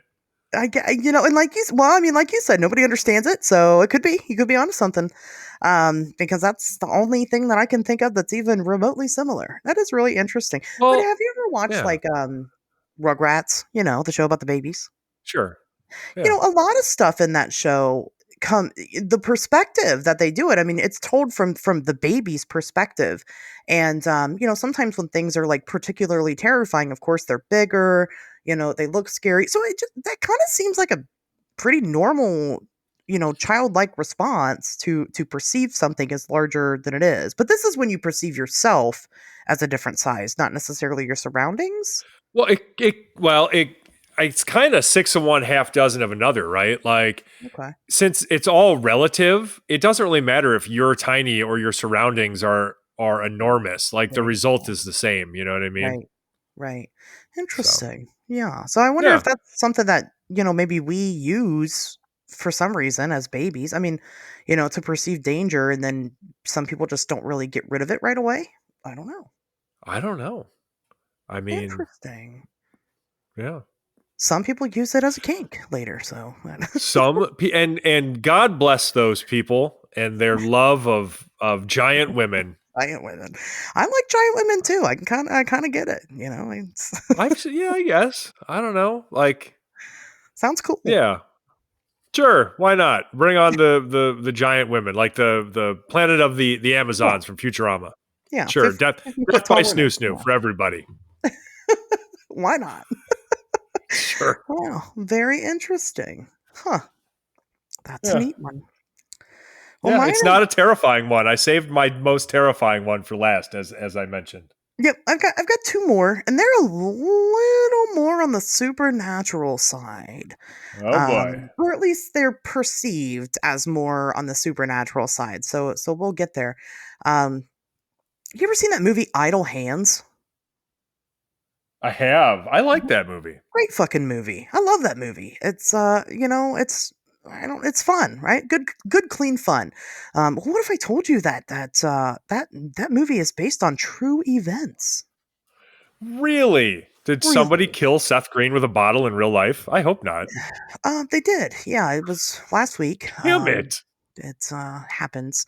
No, it's something called alien hand syndrome, which doesn't mean that you sprout a four-fingered hand that is green and or gray. With alien hand syndrome, what happens, and it's kind of sometimes I'll call it different names because it's not always hands, but it's a condition in which the patient's limb, most of the time the hand, most of the time the left hand, acts on its own accord. It kind of just takes on a mind of its own and does its own thing. For example, some examples that we have here of different doctors that have taken on cases with these patients. There was one woman, a patient, obviously, who would button her blouse with her controlled hands, while the unruly hand would undo the buttons. Ooh. All right. Okay. I like what I'm hearing so far. Alien hand syndrome. There was another patient who was a smoker. She was observed, putting the cigarette in her mouth, getting ready to light it, but before she could grab the lighter, the unruly hand yanked the cigarette out of her mouth and threw it, and she kind of just made a joke about, well, guess they didn't want to smoke that. That alien hand just saved her life. She should be thanking it. She should shake hands with her normal hand and her alien hand to thank it. Patients tend to deal with this by kind of personifying the defiant hand. So they're usually pretty jovial about it. They'll often give the hand a name. I mean, they treat it as its own entity, and really it kind of is. So one woman named hers Baby Joseph. And what? That's such a random fucking name. Baby Joseph. So she'd name it like Lefty or anything. No, Baby Joseph. And it's because it would do kind of mischievous things, that it did on its own. So like in an interview with her, she kind of laughed in amusement and told Baby Joseph to, quote, stop being naughty, while the hand would pinch her nipples. Okay, so this was just a second. If something is being mischievous, you name it like Scamp or Rascal. If it's pinching your nipples, you're not like, oh, Baby Joseph, you stop, right? You like, naughty dog. Right? Like nobody's. Okay, if you've got something that is a total horn dog, you don't name it Baby anything. Actually, like that's fucking creepy, no matter what. So. Yeah. I'm sorry. I feel bad for this person, but they made a terrible choice, and they should have named it literally any fucking thing else. Anything less creepy than Baby Joseph. Anything else. So the hands will obviously, they'll do whatever. And again, it's not just hands, but hands tend to be, it's your limbs, so it could happen in the feet too. But it's not as much of an issue. So when you think about your hands, Tobias, are you left-handed or right-handed? I am right-handed because I am not possessed by the devil. Fair. So me too. Yeah, not possessed. I can't say I'm not possessed by the devil, but he let me be right-handed. So. Oh, that's nice. That's a good compromise. Yeah. But no, I'm also right-handed, and you don't really think about, because it's kind of automated, how how less often you use the left hand. You do use it, but significantly less than your right hand, right? That's the point of being right-handed. Sure. With alien hand syndrome, it's just mostly focused on the hands because obviously the hands can cause more destruction, and they can kind of do a little bit more damage than, say, an alien foot can do. And there's a reason for that. I'm going to get there. So we'll talk about the kind of the common causes of alien hand syndrome. Most of the time, it happens in people who have had the two hemispheres of their brain separated, which is Huh. super gnarly. Now this is something that can happen. Obviously, it can happen because of injury. But like, I did not know this. Oftentimes, they'll perform a surgery on epileptic people and separate the two hemispheres of the brain for treatment, and it's actually pretty successful. But the risk of that is you could have a phantom hand. Well, I'm sorry, possessed hand. Right. So it certainly comes with its own side effects, but it can be caused by other things. It could be caused by strokes, by brain tumors, certain infections, things like that. Is just typically they're finding it in the separated hemisphere people. There's no cure. You can't get rid of your alien hand syndrome once it happens, so you're kind of stuck with that forever. However, and this is why the feet aren't so much of a problem and why it's not alien foot syndrome.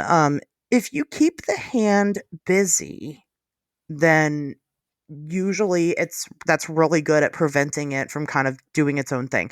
So, for example, there's a patient who his hand had a penchant for opening doors. Like that was his hand's thing. Kind of different hands might have different ticks. Um, so if he walked past the door, he would reach out and open it, and that was what it is. So what they suggested him doing was to walk with a cane in that hand instead, and then that way the hand had focus on the cane. It was too busy holding the cane to start, opening up doors, and it works for the most part. Idle hands are the devil's playground. They said that in that movie. Remember that movie, Idle Hands? That's true. Um, It's too bad he didn't have one of those like nipple grabbing hands, I guess, because right? that sounds way better than like the door opening hand. Who wants that shit? Not me. Yeah, and I mean, their solution in the movie was to cut it off. So I mean, I That guess just that's made an it worse. option. It did make it worse. I know.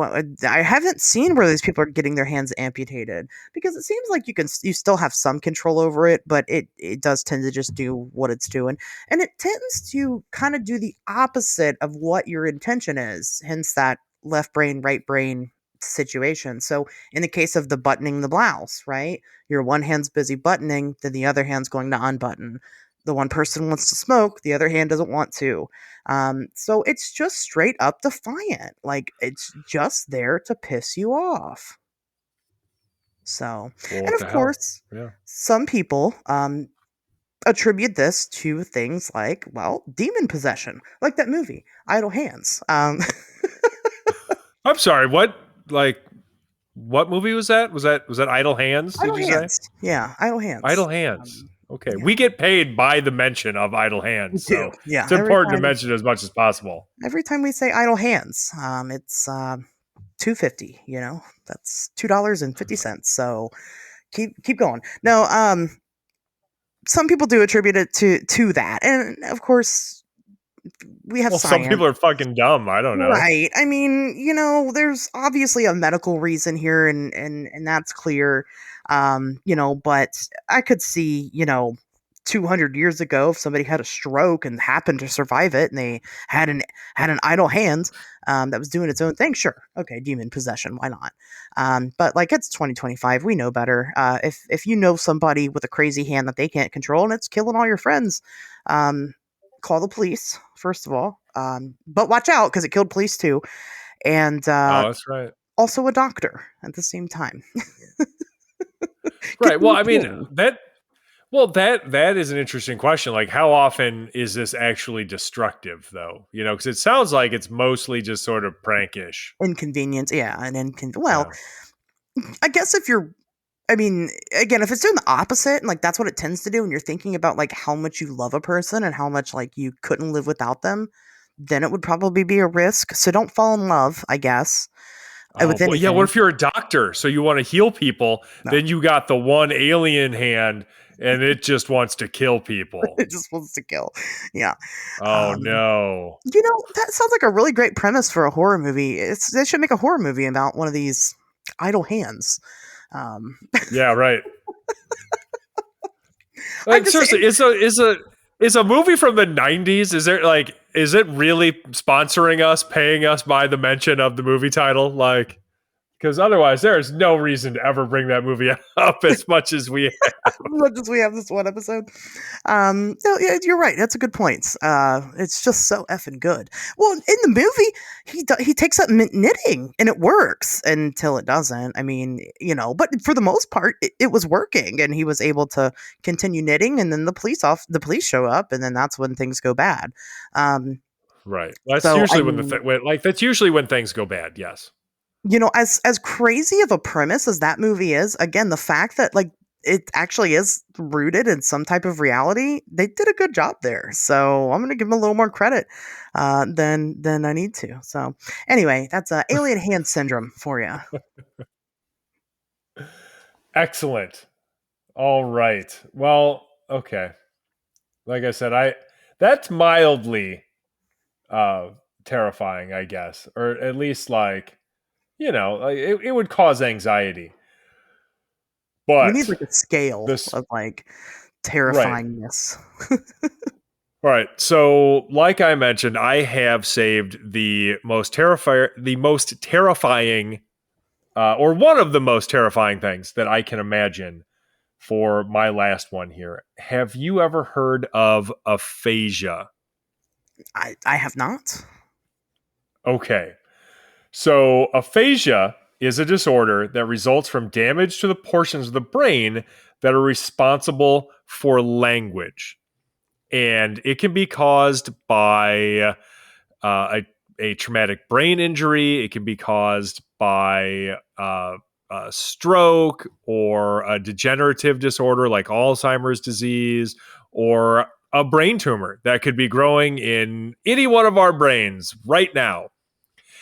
And the result of it is that you could wake up not being able to speak or understand any language. So try to wrap your mind around how immediately isolating that would be. Like, what would you do if you woke up one morning and you went up to somebody and just tried to say good morning, and all you got was gibberish, and they were trying to talk to you, and they had this look of concern on their face, and it's like they're speaking an alien language. You just have no idea what the fuck they're saying. And then it turns out that everybody in the world is like that because you can no longer comprehend languages. That is so fucking scary to me. Oh my God. I know we love to talk, Right. Well, as a writer, as a communicator, right? Right. But it would be so immediately and terrifyingly isolating to suddenly not be able to communicate with anybody around you. Like, my God. So there's two kinds of aphasia. There's fluent aphasia and influent aphasia. Now, the first kind there is where you think that you're saying things that make sense, but really it's just gibberish.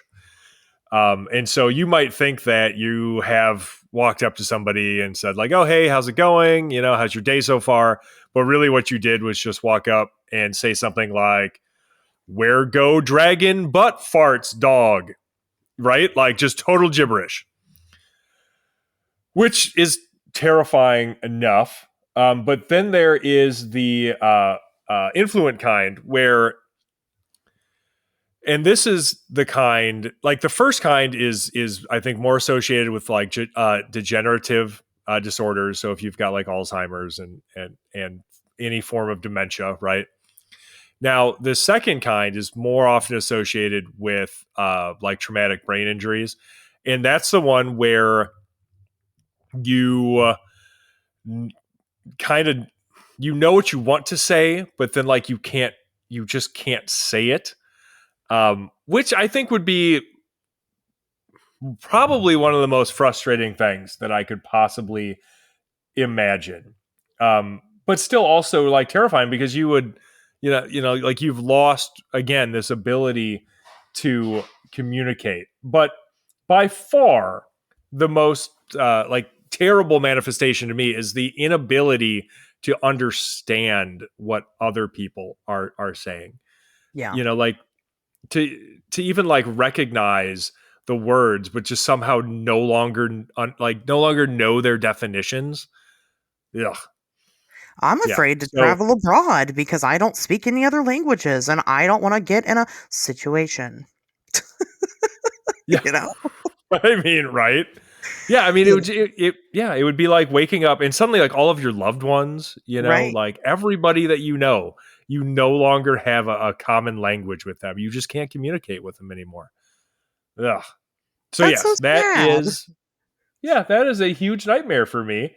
And that's why I picked it for our weird medical anomalies. I mean, it's not uncommon, I guess. Like it's not super common, obviously, but it's common enough. It's actually it's what Bruce Willis has that made him stop acting. I think he What? has he has like a form of dementia that was giving him aphasia, and so he had to stop acting because just wasn't able to communicate. Like he couldn't use language anymore. So, Wow. which is terribly sad. I know. Like, we spent the first half of this show being like, we're a comedy podcast. Now, here's some of the saddest fucking shit that nobody would ever joke about in the whole fucking world. Ha ha ha ha. Right? Make a Like, complete that's joke of it. us. That's who we are. That's what we do. I don't know what's sadder, the fact that like, it ruined Bruce Willis's career or the fact that like I guess I didn't even notice his absence. I did. I mean, I don't really give a shit about celebrities, but I liked Bruce Willis. I at least want. I don't know him, but like I would look forward to things that he was in. Yes, let So, me like, rephrase that. I wish the best for him, but I just don't keep up with the times, so it's more of no, I an hear you. indicator of me than him. But I'm just saying. Right. I was No, trying to I squeeze get it. a Like, joke in somewhere. I don't know shit about fuck when it comes to things that are popular. Like nothing. And I don't say that as one of those nerds who's just like, oh, I don't like popular things. No, I just am not very cool and I'm busy. So I don't keep up with celebrity anything. I don't know what the popular shows are. I know what I like and I kind of know what my friends like to a lesser degree. And that's about it. Right. Oh, But trends only yeah, no, last like 5 hours now, so I yeah, mean, right. Pretty it's much. ever so changing. So I mean, even if you don't know right now, you could start now or tomorrow or whenever because there's always something new. Yeah, pretty much. But no, I do remember seeing that in the news. It was kind of a big deal, I guess. Wow. He had to stop acting because of that, which was a bummer for me because yes, I would generally enjoy things with Bruce Willis, and that goes way fucking back to when I was a kid. I Oh saw yeah, like he's the an first Die icon. Hard. You Yeah, know, absolutely, he used to be in everything. So yeah, no, that's pretty crazy. I didn't. absolutely. So is there no? Yeah, There, I mean, you're just fucked once this happens. pretty much. Wow, that Yeah, sucks. I mean, we don't have a cure for like pretty much any form of dementia, so That's interesting. So yeah. can you okay, so like I said I don't speak any other languages, but that's not true. I'm fluent in American Sign Language. So would I lose that also? You could. I Oh, mean, it's connected to the language center of your brain, right? yeah. So, sure. It is. So how do I you mean, what would be interesting, I think, would be if somebody spoke multiple languages, up to and including sign language, because that Mhm. is a fucking language. Um, if they were affected by this, if it affected all of their languages equally, or if there were some that were favored and some that suffered more, I don't know. Your brain's like, I don't need that shit anymore. Just throw it away. Right? And it's your native language. And you're like, fuck. Aw. That's the one I do Fine. All need. right. All right, high school German. It's just you and me. You're You're all the I've got. star now. I'd That's be so so outrageous. fucked. I know, right? You took German too in high school? I did, and in college, and I don't remember fucking any of Oh it. man, that's embarrassing. We had to take French. We had to take French in middle school, which is really weird that we Yeah, had to take a language um, in middle school, and then I chose to take German, and I can't we tell did. you any of it. So We had to take foreign languages starting in junior high, and I took Spanish because the only options were Spanish and French. And then in high school, German was an option, so I took German. And then you've got to have so many credits in college, and so I did that. And I mean, it's not that I don't literally remember any of it. I do remember some of it, but like I am not fluent. You know? it always comes up in weird ways, like that don't matter. Um, like when I talk about going out, I talk about going out to to the disco, indie disco game, which means Yeah, going to the disco, or if I'm not going out, into disco nicht gehen. So I know that, right? It's disco, right? How do you forget that? And of course, nine when you say no, it just sounds angrier, sure. and Well, that's just aggressive. something Nazis do in movies, so like It everybody is, knows that, you know, right? right, and everybody knows that one. So it's like, oh, okay. When I was in high school, Uber was like a big thing, and it didn't mean like the Oh driving yeah, company, like that. That's how you describe things. Um, you yeah. know, things were Uber. I'm uber excited about such and such.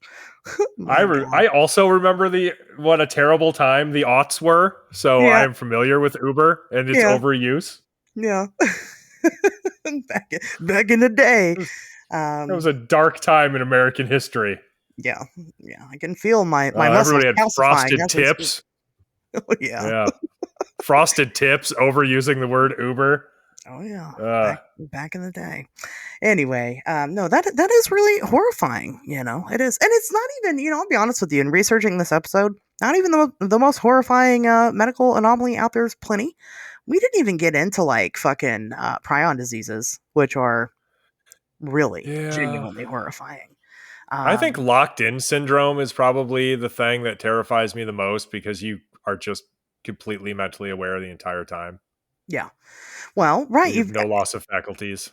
There's there's so much out there. There was a story about a fucking 20-foot tapeworm found in somebody one time. That's gross and I horrifying. saw that when I was Mhm. looking stuff up for this, actually. Yeah, that dude, I think he was in China. He just loved eating raw beef.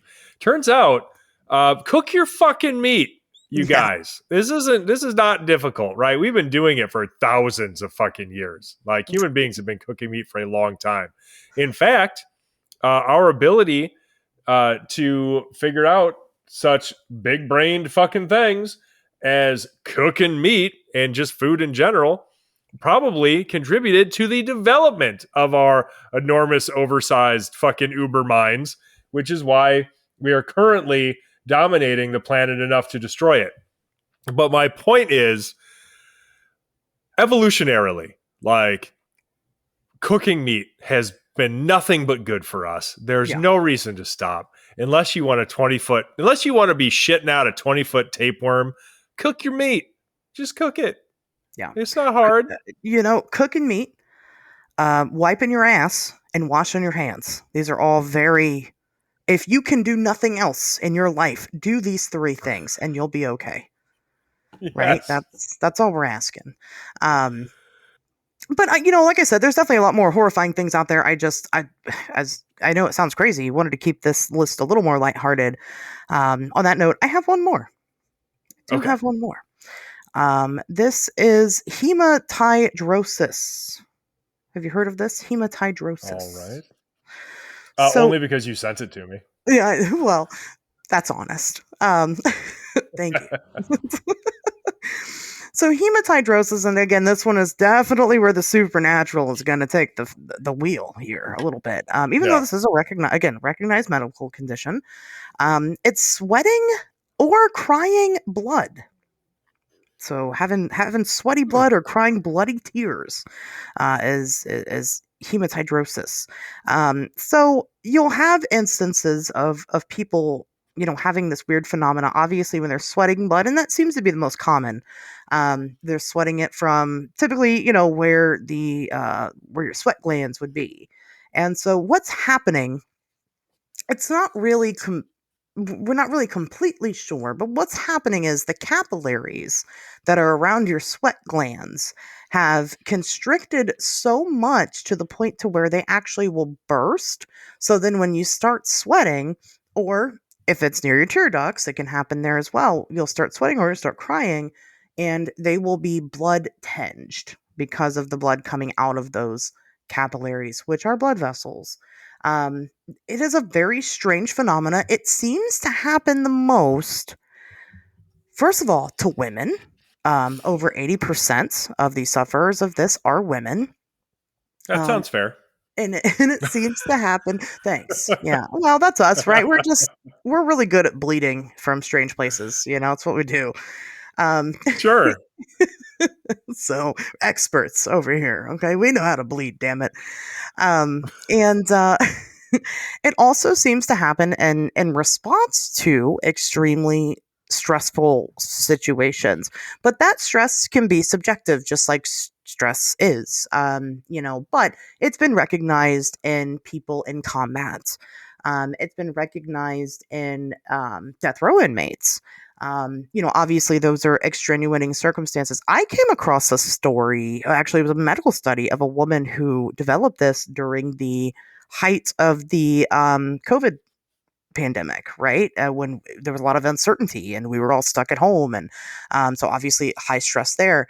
Um, it is a very fascinating thing, and there's not really a cure except for to introduce beta blockers into your daily routine, or for hopefully these capillaries to heal and stop bursting. And beta blockers will kind of make you stop sweating. So they'll use beta blockers for hyperhidrosis, which is when somebody excessively sweats. So it just kind of, you don't have blood sweat if you're not sweating, right? So that's the logic there.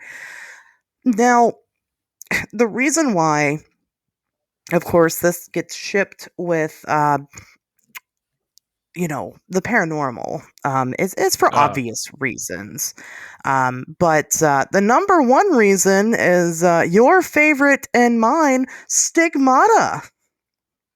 You know about stigmata, right? I know you do. I do. It's while Stigmata Martyr is one of my favorite Bauhaus songs, if that counts. I guess that counts. Why not?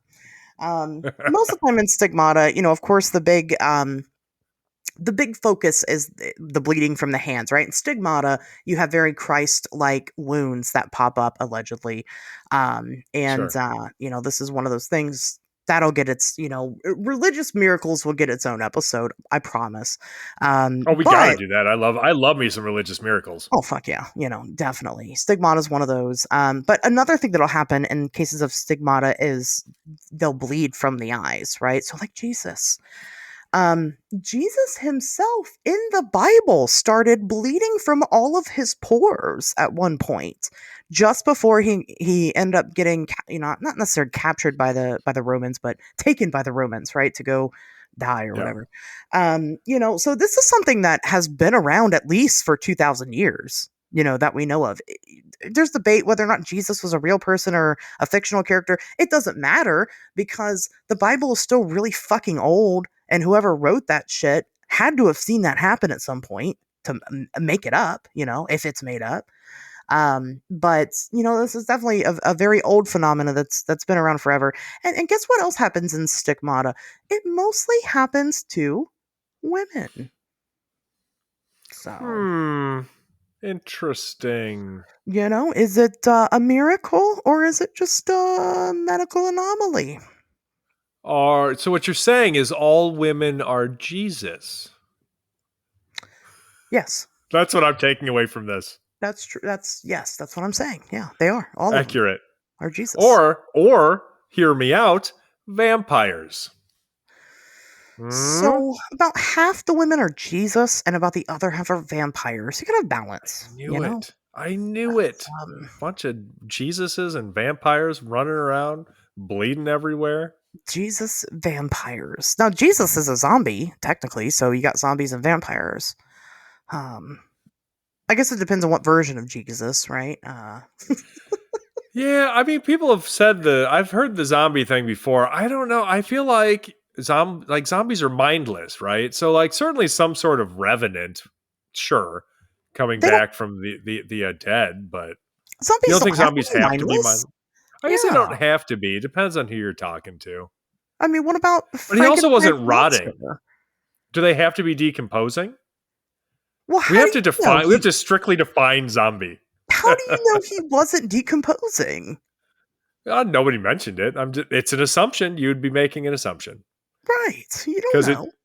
because when he appears to people, nobody's ever like, oh yeah, and then he was talking to me and his fucking jaw fell off because he's a rotting mess.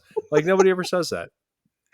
Jesus is going around telling people like I'm definitely dead, and then you got fucking Jules Cottard. I've been saying Cottard because Cotard sounds mean. I don't know. I think I said Cotard because I don't give a fuck. You did say Cotard. I tried. I didn't laugh. I did laugh, but you guys didn't hear me. But then he's It's got to go to fine. fucking Doctor Cottard and go. Oh, I'm pretty sure I'm dead, and he's like, oh, I don't know. Jesus fits almost every one of these. Damn it. There's some religion here somewhere. I told you guys we're in a religious podcast. That's right. But anyway, you know what? That's also a very metal episode too, because that's real fuck. Can you imagine Sweat and Blood? You'd be so cool amongst the goths and the Norwegian black metal bands. It's true. You know, I mean, they would think that you're fucking awesome. Dead would probably still be alive if he had a good friend that sweated blood. Just saying. Sweating blood can save a life. Sweating blood could definitely save a life. So I don't know. It's a really interesting phenomena. Again, different people at different varying degrees of stress, because it's up to perception, can have it. I'd imagine it's, you're so stressed out that your whole body's tensed up, and that's what's going on there. But it doesn't happen to everybody. Only the lucky ones. I mean, I'm just saying. Out of everything on this list, that's the coolest. Like, who wouldn't want blood sweat? It's not painful. It doesn't hurt. There's no other negative side effects to it except for the fact that you're sweating blood. Like, there's nothing bad. There's no. I mean, aren't you losing blood though? That's not good. I mean, you are, but it's not enough for it to matter. Like, it's the same as right. you like cutting your finger. You know what I mean? Like, I'm as a type 1 diabetic, I have to stab myself like 5 times a day and I bleed a little bit. I mean, I'd much rather that be sweaty blood than insulin injections. You know what I mean? Yeah, fair enough. Would it ruin your clothes though? It probably would ruin some clothes. Yeah, it probably would. If I think sweated crying blood. Yeah. crying blood would be cooler. Yeah. Yeah, I think it would be cooler. I think if I were sweating blood, people would just assume that I buy cheap hair dye. That's fair. So, you're right. I would I probably. mean, I already tell people you do, so it would just add Yeah. evidence to that. It's like $10 a box. Yes, it's not like I'm getting it done somewhere. You guys think, guys, I have a podcast. You think I got hair salon money? Mm-mm. God, do you remember people dyeing their hair with Kool-Aid? Was that a thing when you Oh, were a hell kid? yeah, that was a thing when I was a Yeah. kid. Oh yeah, I used to figured. take That's probably. I used to take like different Crayola markers and just color my bangs. And I could change it every day. It's actually Nice. pretty cool. And it didn't like bleed on my face or anything. Yeah. It's actually pretty legit. Nice. It works. Well, there you go. You heard it. You heard it here, folks. Markers and Kool-Aid, cheap hair dye. Kool-Aid. It's cheapest hair dye you can get. Yeah. That's what I use now. It's Kool-Aid, everybody. Nice. So anyway, like I was saying, again, I try to keep these on the little more lighthearted side, but you're talking about medical stuff. That still sucks. Nobody wants to go through anything like that. Whatever it is, except for blood sweat. That's pretty sweet. But everything else on this list, nobody wants that in their life. So it's as lighthearted as it could possibly be for medical conditions. But maybe we didn't talk about something that you guys wanted to hear us talk about. Maybe you like this topic. Maybe you want more of it. There's definitely more of it. Like, there's no fucking shortage. Somebody could have a podcast just on this alone. Like, there's no shortage of fucking crazy stories from the medical field. I promise. Oh yeah. Like, it is way out there. Look at all the different fucking TV shows about shit like that. Did you ever watch Untold Stories of the ER? Man, that was good stuff. That's good TV. But I bet. I can imagine. Lots of people getting things stuck in their butthole. We could do an episode on that. I was just gonna say. Yeah. We could do just an episode on weird things people got stuck in their butt. Here's the deal, folks. Nobody has ever fallen on anything and got it stuck in their butt. Not one fucking time. Not a single time in human history. It is always it's always self-pleasure every time. It's always somebody going like, do you think it would be more fun to jerk off with this in my butt? Well, let's find out. And then next thing you know, they're in the ER every time without fail. That's the only cause. And you know what? The thing is that whenever you hear those stories, it's always like, well, this is what he said. And yes, it's always he. Don't come at me with, what about women? No, Obviously. It's always he. They're like, well, he said that, he fell or, whatever, he had a mean ex-girlfriend, whatever the case is. It's never this guy walked in the ER and he was very honest with us. He told us that he was masturbating with a cucumber. His butthole sucked it up because it's got that vacuum seal and that's what it does. And we helped him out. If you're honest with these people, they're probably not going to go tell your story like that to people. Probably. Yeah. Because they'll have another of some fucking guy who claimed it was an accident that they can tell. Right. Like, I don't give a fuck. Like, I do not care at all. You put whatever you want in your butt. But, like, if you're going to lie about it, I will make fun of you for lying about it. Exactly. Yeah, that's the problem. We're not making fun of the fact that you like stuff up your butt. We're making fun of the fact that you're a liar. Yes, That's exactly. There's nothing funny about butt stuff, but liars are hilarious and deserve to be ridiculed. Tobias, do you have any final thoughts for our lovely butt stuff audience? I was going to say, even more final than there's nothing funny about butt stuff that I'm going to have t-shirts made about. Yeah, that's a good point. Oh, boy. Yeah, no, I think, I don't know. When it comes to this, boy, if this was your first episode ever, boy, is this not the funniest I think that we've ever been, because we're covering serious medical conditions. Like, I am sorry, but I have a hard time joking about like stone babies, because it's just so fucking sad. There's nothing not sad about that. Like, I can't joke about like abortions, right? Like, that's, I don't know. That's just, if anybody is even allowed to joke about stuff like that, it's definitely not me. No. Right. But otherwise, yeah, I mean, I think that like there is some humor to be found in these situations. And I think that we found it. I just want to reinforce for people that, like, not only obviously is it important to be really sensitive about these subjects when they come up, but you know what? It's okay to laugh too. It is, like, because that's a normal response to terrible shit, and it has been forever. So, like, if something horrible is happening in your life and the way you deal with it is joking about it, that's fine. And don't let anybody take that away from you. It's perfectly acceptable. Like, you grieve how you got to grieve. You deal with your shit how you got to fucking deal with it. As you know, so as long as you're being respectful about stuff like this, I don't think it's an issue. So I think that would be the big takeaway for me. Also, the human body is fucking crazy. And the craziest part of it is the human brain. And nothing has proven that more than the shit we have covered here. So, yikes. Yeah, no, I agree with you wholeheartedly. I mean, obviously, like, we don't think it's funny that people are suffering in horrible amounts of pain because their muscles have turned into bone. Like, that's not a laughing matter. Blood sweat, though, still is very cool. I'm just saying. Yeah, that shit's fucking super weird. That's super weird. I mean, no, we have to talk about these topics, and I love doing these episodes where it's outside of our norm, right? It's not UFOs, it's not cryptids, right? It's not necessarily paranormal.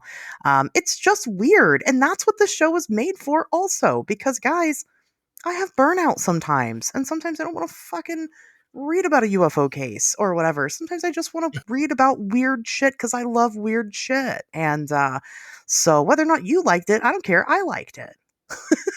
This was for me. It's my show's birthday, okay? And this was my present to me. All right. That's right. It's your birthday party. And you celebrate however you want. Exactly. Especially I'm not going to tease anybody with what we're talking about next week, but there's a lot of research involved. So this is nice to get away from that. But yeah, obviously what Tobias says, just like when we talk about true crime, like obviously, like we don't think it's funny to kill people. Like it's definitely not. Don't think we should have to say that though for you guys to get it. I think you guys get it. But if it's your first episode, like I get why you don't. Go listen to something else. And what I mean by that is go listen to another one of our episodes. And see how you like it. We put a lot of work into the show for sure. And just saying. And go watch Idle Hands. Clearly is the message of today's episode. If you didn't get that. Well, and when you're done doing all of that, go to our Patreon. Oh, yeah. And check that out. Yeah, go to our Patreon. Let's talk about Idle Hands. Right? Let's get a little chit chat. Maybe we'll do an Idle Hands watch party in the Patreon if enough people go and subscribe. All right. I think that would be super cool. Patreon.com/Wednesdays Talk. Check that out. I don't need a reason to watch Idle Hands, but if you guys are paying me to do it, even better. Yeah. So anyway, well, we won't drag it on further. Like I said, next week's a kind of a different topic, a lot more seriousness there, but it's going to be hilarious, I promise. And you guys will enjoy that one as well because you enjoy everything that we do. That's why you're here week after week, right? So let's keep that up. But that being said, guys, we'll see you back here